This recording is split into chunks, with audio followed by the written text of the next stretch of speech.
Capítulo 2. Nacimiento de Jesús y visita de los pastores. Por aquel entonces se publicó un edicto de César Augusto por el que se ordenaba que se empadronase todo el mundo. Este primer empadronamiento tuvo lugar siendo Cirino gobernador de Siria. Todos fueron a empadronarse, cada cual a su ciudad.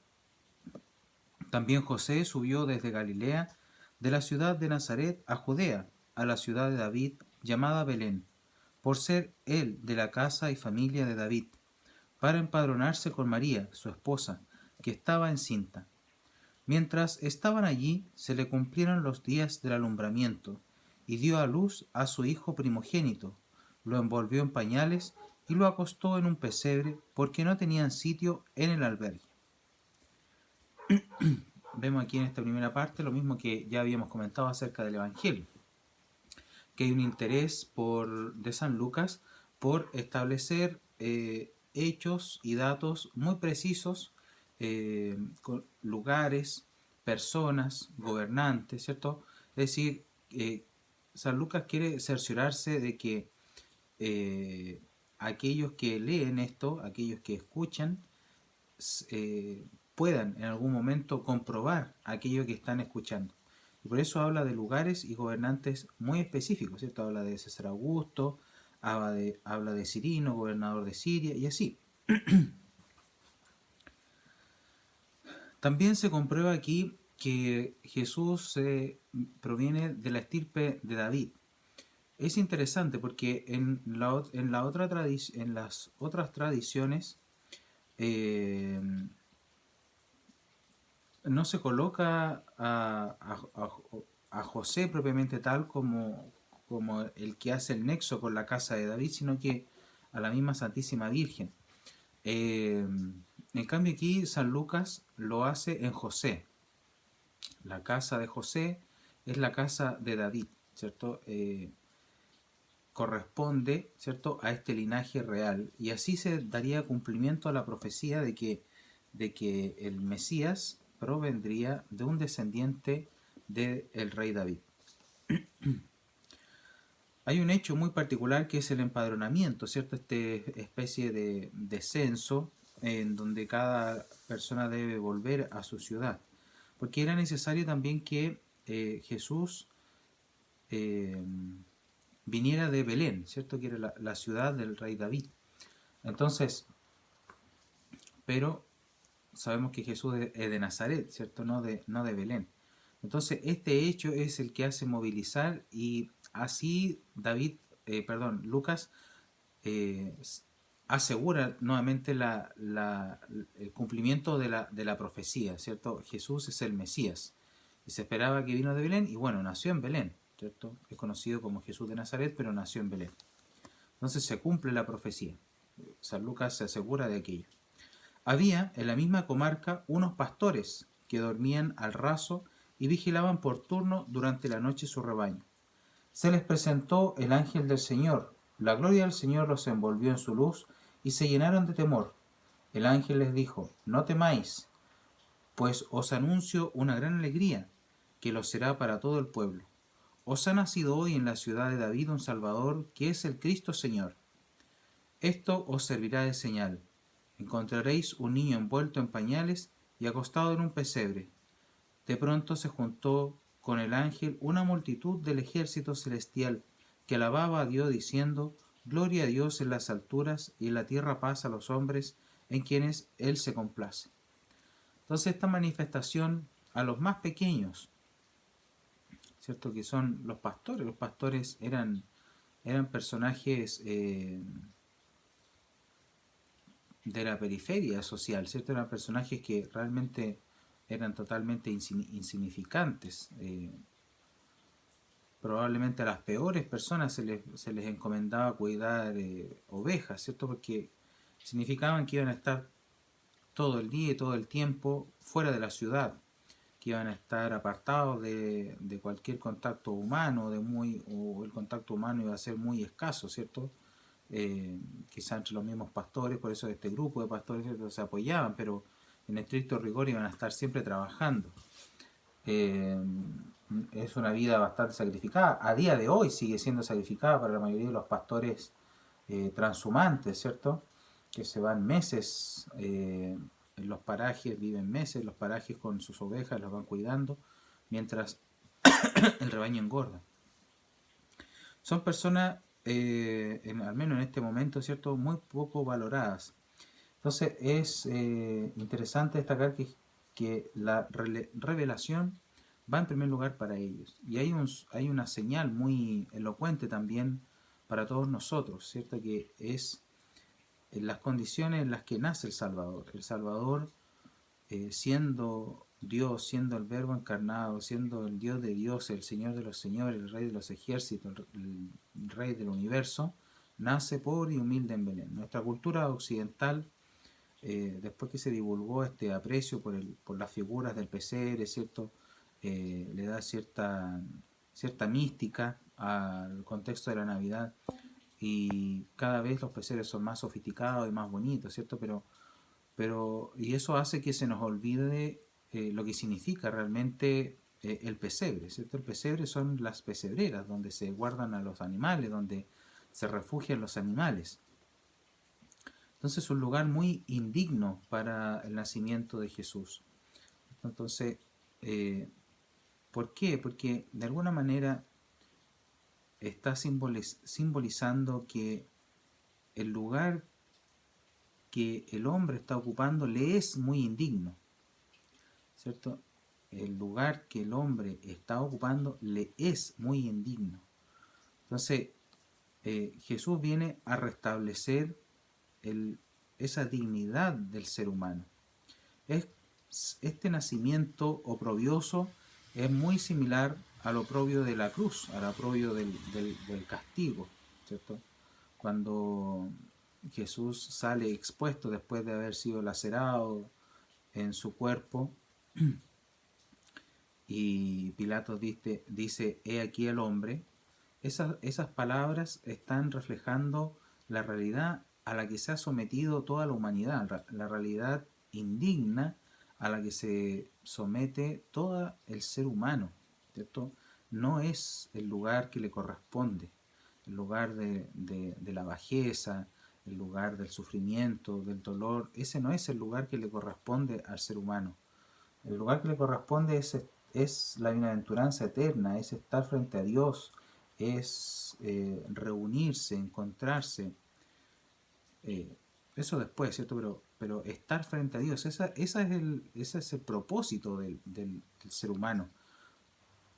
Y vemos que Jesús nace en este lugar tan indigno, ¿cierto? Tan a nivel de los animales. Esa es como la analogía. Un lugar que protege de la intemperie a los animales es el mismo que está albergando al hombre más hombre. Recuerden que a Jesús le gustaba mucho decir de sí mismo, ¿cierto? Lo tienen que haber escuchado los apóstoles del mismo, ¿cierto? El Hijo del Hombre. Él es la representación máxima del hombre. Entonces, como Él toma el peso del pecado sobre sí mismo, este nacimiento indigno, ignominioso, ¿cierto? Imaginemos la persona más digna, más importante que pueda existir, naciendo en un lugar tan miserable, tan sucio, tan poco apropiado, ¿cierto? Ni siquiera los más pobres iban a buscar ese lugar para guarecerse de alguna inclemencia del tiempo o económica, ¿cierto? Pero como estaba todo lleno, estaba la ciudad seguramente colapsada, era el único lugar en el que, o sea, era ahí o la intemperie misma, seguramente.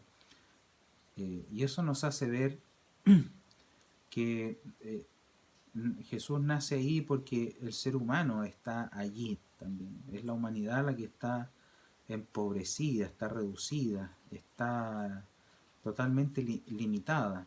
Es una... Este gesto de Jesús, del Divino Salvador, de nacer en un pobre pesebre, es justamente la extrapolación, ¿cierto? La conexión con este otro momento de su cruz, ¿cierto? De hecho, muchos poetas, ¿cierto? Que ven este momento siempre colocan la profecía de la cruz al relatar, al cantar este momento, que es un momento también de gloria, ¿cierto? Esta ignominia, esta pobreza, Dios no la deja así simplemente, sino envía a los ángeles a remendar esto, a alabar a Dios, ¿cierto? Porque a pesar de estar en esta condición, Dios se ha encarnado. A pesar de todo este oprobio, se revela a los más pequeños, los más pobres, ¿cierto? Y además los ángeles lo reconocen y lo aclaman y lo alaban. También no se puede dejar pasar este ya tercer llamado, no temáis, que hace el ángel, probablemente el ángel Gabriel, ¿cierto? Que es el que va a decir siempre, no temas, no temas, no temas. No temas, le dijo a Zacarías, no temas, le dijo a la Virgen, no teman, le dijo a los pastores, ¿cierto? Entonces, el temor el temor de Dios es algo muy universal. Todas las culturas que tienen alguna divinidad personificada, ¿cierto? Temen a esa divinidad, ¿cierto? No, los mismos griegos, ¿cierto? No era posible para un ser humano encontrarse con Dios o encontrarse con Zeus porque iba a ser quemado por la divinidad, ¿cierto? Se es tan indigno frente a la divinidad que no se resiste el ser humano a estar en presencia de ella. Pero curiosamente en el Evangelio pasa algo totalmente contrario, ¿cierto? Porque la misma divinidad se hace presente y dice no temas, no va a pasar nada, no te vas a morir.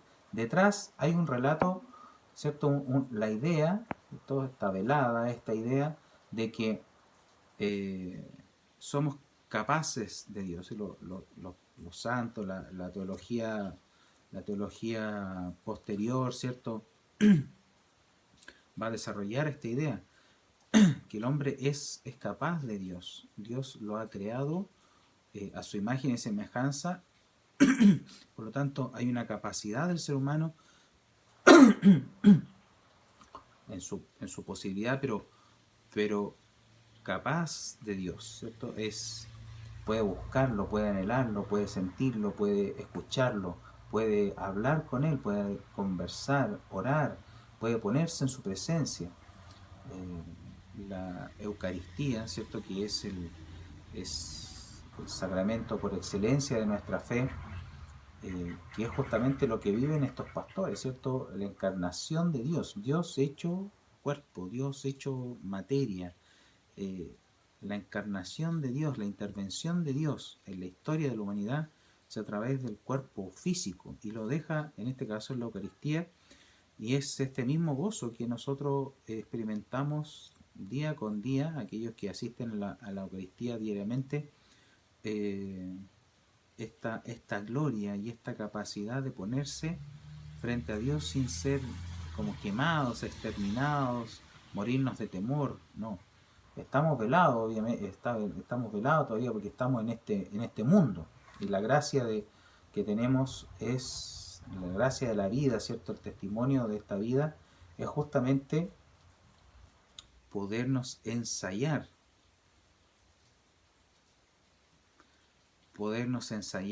en la vida futura.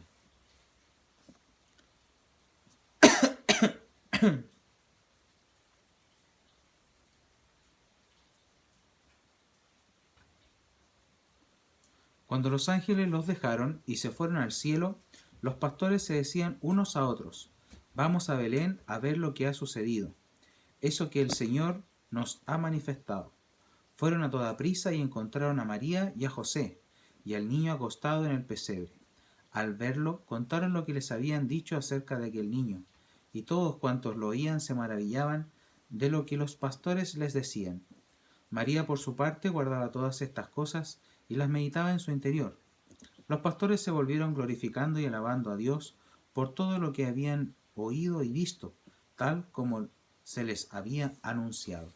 Entonces, vemos a los pastores contentos, alegres. Es un momento especial para ellos. Eh, Probablemente esperaban y creían en el Mesías también, ¿cierto? Generalmente las personas más simples son las que más entienden a Dios. Por eso Jesús después también va a dar gracias a su Padre porque le ha permitido a Él revelarle las cosas a los pequeños y no a los grandes, dicen, a los pequeños y no a los grandes. Porque este pensamiento y esta actitud, nuevamente, ¿cierto?, del necesitado, de aquel que no es autosuficiente, el que, el que entiende que sus fuerzas son limitadas, que pese a todos los esfuerzos que haga, siempre hay un gran margen que no puede controlar y que está en buena medida obligado, ¿cierto?, entre comillas, obligado a encomendarlo a la providencia, y eso mismo lo pone en contacto con Dios. Y sin embargo, aquellos que no, ¿cierto?, como los ricos, los poderosos, ¿cierto?, aquellos que se observan tan capaces de tantas cosas, como que no tuvieran límites, no pueden entrar en comunión con Dios, no tienen el regalo de la fe. Por eso los pastores ven estos acontecimientos, estos prodigios con tanto gozo y alegría. Es una esperanza. Es una esperanza que interviene, ¿cierto?, esta pobreza y la abre hacia la esperanza, ¿cierto?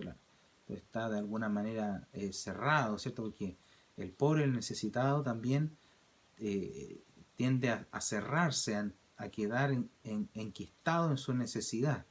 Pero la intervención de Dios, ¿cierto?, logra abrir, ¿cierto? Logra abrir y lo deja dispuesto a la gracia, lo deja dispuesto a la esperanza, a que las cosas pueden cambiar, lo deja dispuesto a algo mejor. Circuncisión de Jesús. Cuando se cumplieron los 8 días para circuncidarle, se le puso el nombre de Jesús, el que le dio el ángel antes de ser conocido en el seno.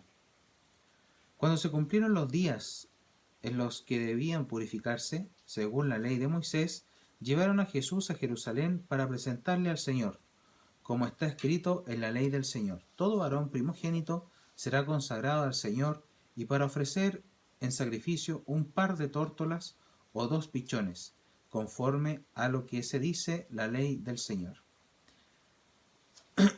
Aquí algunas menciones, porque bueno, hay una tradición, ¿cierto? Hay una ley judía que establece que los primogénitos, ¿cierto?, el primer varón de la familia, primer varón que nazca va a ser consagrado a Dios. Y hay una purificación, ¿cierto?, que pagar con un par de tórtolas o pichones. Habían otros animales con los que se podía pagar pero las tórtolas eran la ofrenda más simple, más pequeña, más barata, ¿cierto? Entonces, claramente Jesús nace en una familia pobre, una familia sin recursos, sin contactos, ¿cierto?, sin una red de apoyo extremadamente buena. Y es por eso que se vuelve en alguna medida a veces como romantizada esta pobreza. Jesús no quiere que nosotros seamos pobres, pero sí felicita, ¿cierto? El pobre está disponible, está atento, está más atento. El rico no está atento, el exitoso no está atento a Dios, porque está satisfecho. Obviamente hay muchos ricos y muchos exitosos que están atentos, y eso al final los hace cada vez más ricos y más exitosos, porque se cumple lo que Jesús dice, ¿cierto? Al que tiene se le dará más, y al que no tiene hasta lo que tiene se le quitará. Pero Jesús hace una opción, ¿cierto? El Señor, Dios, nuestro Dios, hace una opción por empezar su historia en un lugar simple, en un lugar pobre. Es una señal para la mayoría de la población, que si Jesús hubiese nacido como un príncipe real, habría sido importante justamente para la realeza. Pero la cantidad de personas que representan a la realeza debe ser que el 0,01% de toda la población del momento, incluso ahora mismo.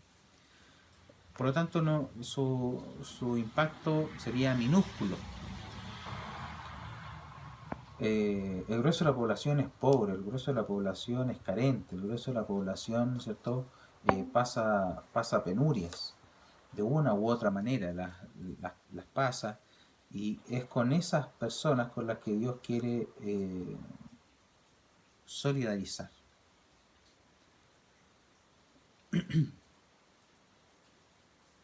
Vivía por entonces en Jerusalén un hombre llamado Simeón. Era una persona justa y piadosa, que esperaba que Dios consolase a Israel, y estaba en él el Espíritu Santo. El Espíritu Santo le había revelado que no vería la muerte antes de haber visto al Cristo del Señor. Movido por el Espíritu, vino al templo.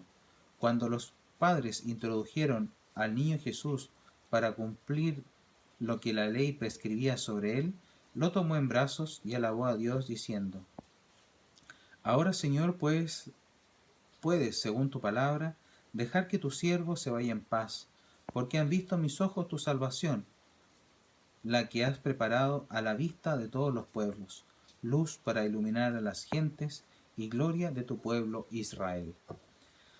Entonces, este es el cántico de Simeón. Este va a ser el tercer cántico que se va a cantar todos los días en el oficio. Este se canta en completas, ¿cierto? En el momento en que nos vamos a dormir. La última oración que se hace es esta, ¿cierto? Se cantan los salmos, evidentemente, y se termina con este cántico de Simeón, ¿cierto? Que ya hemos visto durante el día, ¿cierto? Hemos visto la salvación, la redención de Dios, hemos visto la resurrección de Cristo, hemos visto su gracia, su paso, su Pascua, y ahora nos vamos a ir a acostar, nos vamos a ir a dormir, vamos a dejar nuestra existencia en manos de Dios, contentos de haber visto la salvación.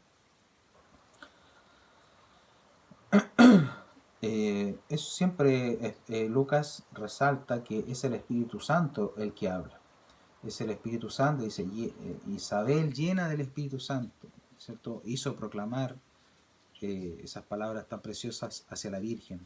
Zacarías, lleno del Espíritu Santo, proclamó este canto. María Santísima, llena del Espíritu Santo, proclamó estas palabras, estaba el Magnífica. Y ahora lo mismo, ¿cierto? Simeón, lleno del Espíritu Santo, hace este cántico. Es una figura muy relevante en términos humanos, Simeón, ¿cierto? De todos nosotros, de alguna manera, esperamos, ¿cierto? Simeón también representa el resto de Israel, representa el pueblo judío que todavía espera el Mesías. Para cuando Jesús vino, la gran parte de judíos ya no creía prácticamente, era un pueblo nacional, no un pueblo religioso, ¿sí? Ya no creía que viniera el Salvador, ¿cierto? Estas cosas eran como cosas folclóricas, ¿cierto? Pero que no se creen, digamos. Pero había un grupo de judíos, ¿cierto? Que era muy pequeño, el resto de Israel, que sí creía todavía, que sí escuchaba y asistía a la lectura de la Sagrada Escritura, y seguía leyéndola con fe viva. A esta comunidad también pertenece José y María. Son parte del resto de Israel, ¿cierto? De aquellos judíos que todavía creen en Dios, que todavía esperan la venida del Salvador. Y Simeón es uno de ellos, es un anciano, ¿cierto?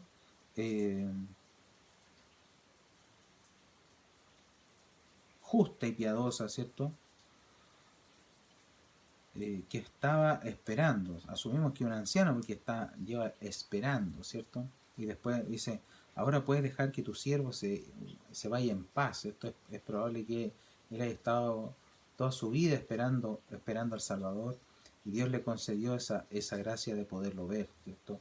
Esta es una profecía porque no, María Santísima y San José no iban con un cartel, ¿cierto? Llevamos al Salvador. No, esto es el Espíritu Santo que habita ya en Simeón, que al verlos pasar lo reconoce, ¿cierto? El Espíritu Santo reconoce la divinidad de Jesús y reacciona, hace cantar a Simeón, ¿cierto? Entonces, en Jesús, así es también una emulación de nosotros mismos, ¿cierto? Todos nosotros tenemos una expectativa de la vida, un algo que se desea alcanzar. Incluso una persona, alguien puede decir, no, yo espero el amor, ¿cierto? El amor de mi vida.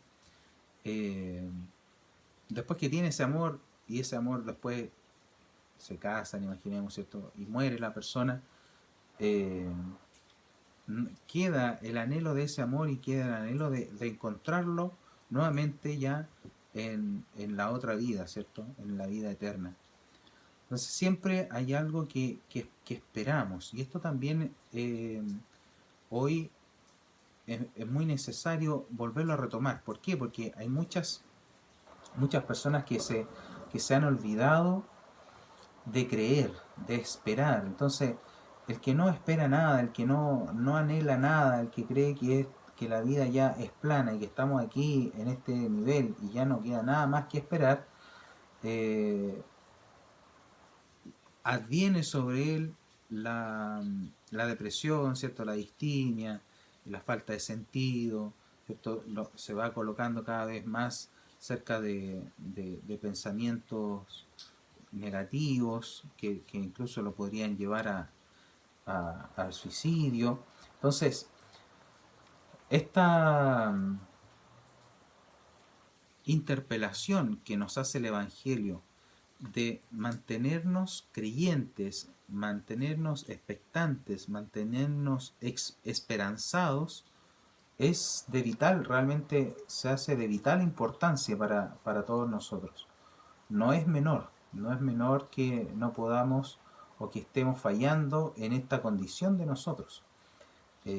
Cada vez se aprecia más que aquella persona que tiene un sentido de vida, ¿cierto? Que sabe aspectos trascendentes de su existencia, lo hacen más feliz, más pleno, con menos riesgo a la tristeza, con menos riesgo a la depresión, y por lo tanto con menos riesgo también a la enfermedad. Y por el contrario, ¿cierto? Vemos que personas que no tienen esos pilares fundamentales de su existencia viven en una existencia pobre, eh, triste, oscura, depresiva, viciosa muchas veces. Entonces todo se vuelve como más problemático. O sea, todos somos seres humanos y todos en algún momento hemos pasado por momentos de mucha oscuridad, ¿cierto? Hemos pasado por cosas muy alegres, muy bonitas, pero también siempre hemos tenido la experiencia de la oscuridad, ¿cierto? De haber perdido el rumbo, de no saber hacia dónde vamos, de no saber si todo lo que se ha hecho tiene o no justificación alguna, si valió la pena hacer esto o aquello. Eh, pero si logramos darle una interpretación adecuada que permita abrirnos, ¿cierto?, siempre a la gracia de Dios, a la esperanza, a la expectativa de que Dios va a intervenir en nosotros, es otra forma de vivir, es otra manera de vivir, una manera de vivir muchísimo más plena. Su padre y su madre estaban admirados de lo que se decía de él. Simeón los bendijo y dijo a María su madre: Este está destinado para caída y elevación de muchos en Israel, y como signo de contradicción. A ti misma una espada te atravesará el alma, a fin de que queden al descubierto las intenciones de muchos corazones. Esta es una profecía que hace Simeón respecto de la cruz del Señor, ¿cierto? Entonces vemos siempre este evangelio se escribe después de la resurrección. Entonces ya ha pasado todo, la historia de Jesús ya pasó. Por eso el que escribe sabe todo lo que pasó, sabe el preámbulo de la predicación, sabe la predicación, sabe la pasión, sabe la muerte y sabe la resurrección, lo sabe, lo tiene incorporado. Entonces, cuando escribe y recibe los datos, la información, en el fondo va comprobando aquello que ya sabe. Y tiene que en algún momento, ¿cierto? San Lucas tiene que haber hablado con la Santísima Virgen o haberle llegado a un testimonio muy cercano de lo que significó la muerte del Señor, la pasión del Señor para ella, ¿cierto? Vemos que le dice: una espada atravesará tu corazón, ¿cierto? Es decir, porque María Santísima, la maternidad de María Santísima es hacia Jesús y hacia su Dios, ¿cierto? Entendiendo que Jesús es Dios, ¿cierto? No estamos aquí en herejías, ¿cierto? En que hay un Dios por un lado y Jesús por otra parte, no. Pero lo digo en el sentido de que María Santísima ama más que nadie al Señor, ama más que nadie a Dios. Entonces, si hay alguien que ha logrado colocar en el centro de su existencia a Dios, ha sido la Santísima Virgen. Entonces, le tocan como dos dolores, ¿cierto? Como o más que dos dolores, ¿cierto? El dolor intensificado, ¿cierto? El dolor intensificado de perder a su hijo y al mismo tiempo, de alguna manera, perder a su Dios, ¿cierto? Este sábado santo que atraviesa la Santísima Virgen, de soledad, de silencio, de austeridad de Dios, y previamente, ¿cierto?, de haber vivido la pasión junto con el Señor, de haber visto cómo su Hijo y su Dios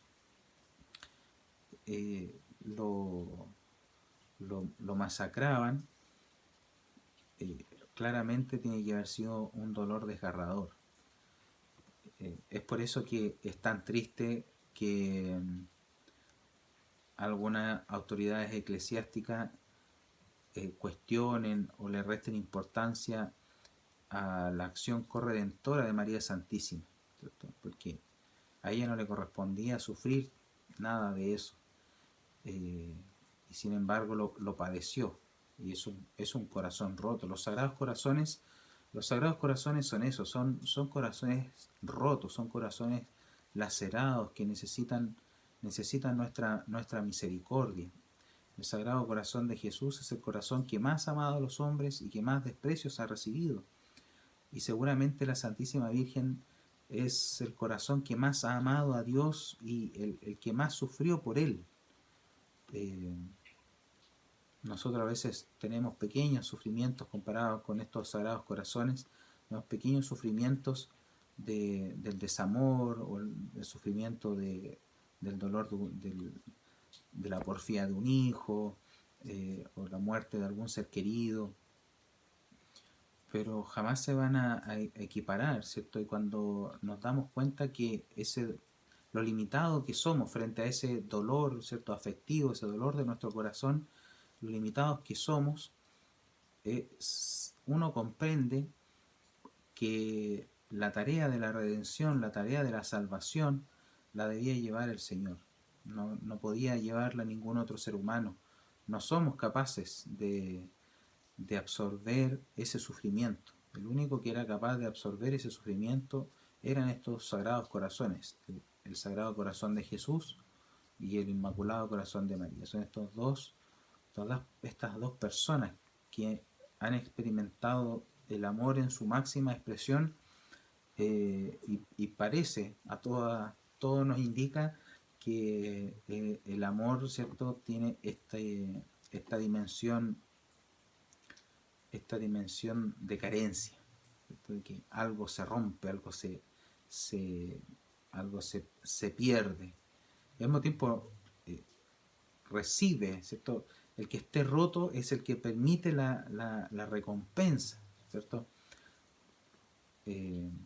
Por eso Jesús se alegra de los que se convierten, ¿cierto? Que de alguna manera Dios, que no necesita nada, ¿cierto? De alguna manera ese corazón que se ha hecho necesitado de los hombres recibe su consuelo.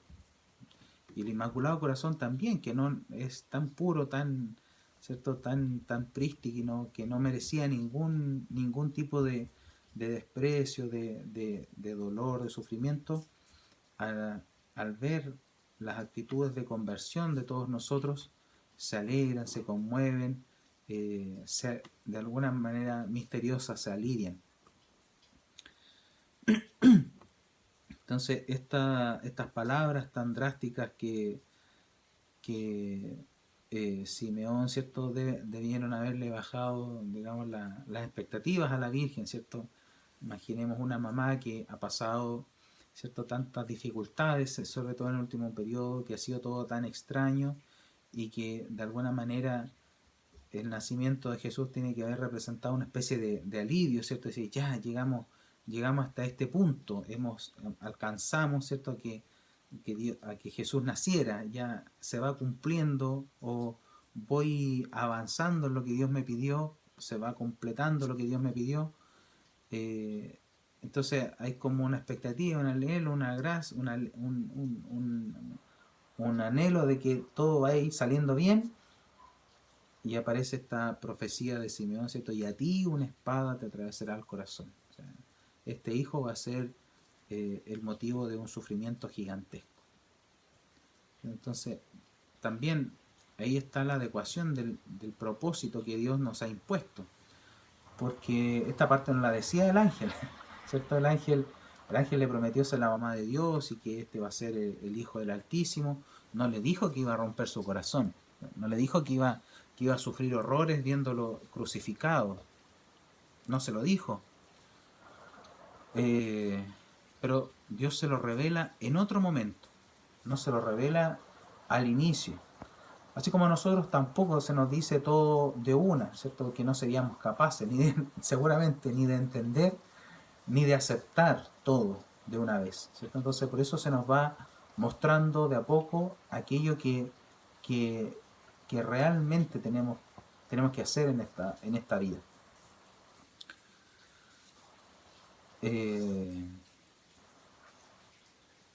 Entonces, imaginemos, ¿cierto? Hagamos imaginación, hagamos literatura de lo que pudo haber pasado en aquellos sentimientos humanos, ¿cierto? Porque María Santísima es humana.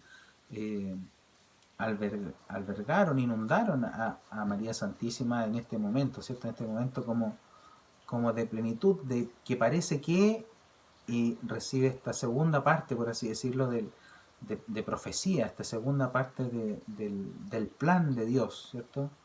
Que le dice, una espada te atravesará el corazón, ¿cierto?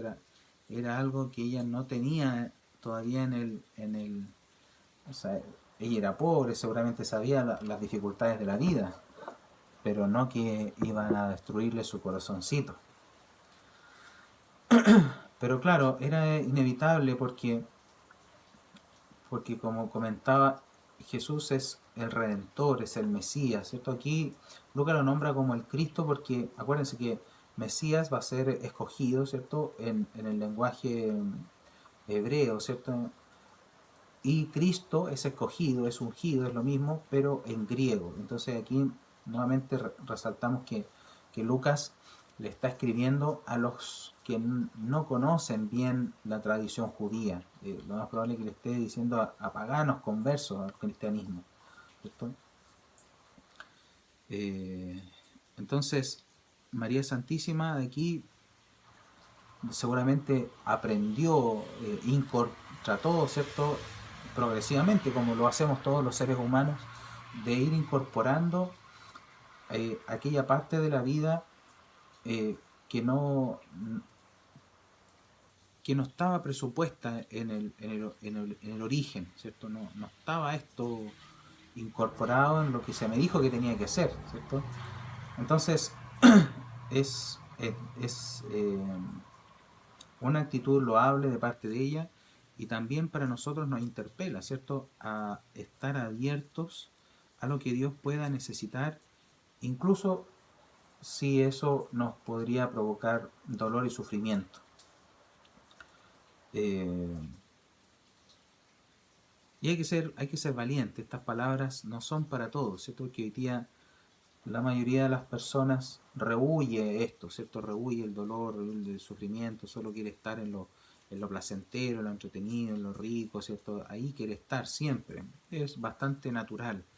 Pero al mismo tiempo muchas personas que hacen y han hecho grandes aportes a la humanidad, eh, en todo ámbito en todos los ámbitos de la vida humana, ¿cierto?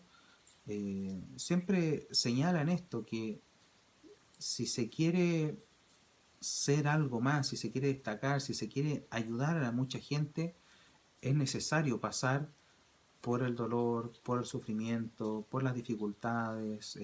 Hay que ser perseverante, hay que ser disciplinado, en fin, constante. No es una cosa de un momento, sino que es en el fondo la sumatoria, ¿cierto?, persistente y consecutiva de esfuerzos, de esfuerzos incómodos, de llevarnos a un lugar, ¿cierto?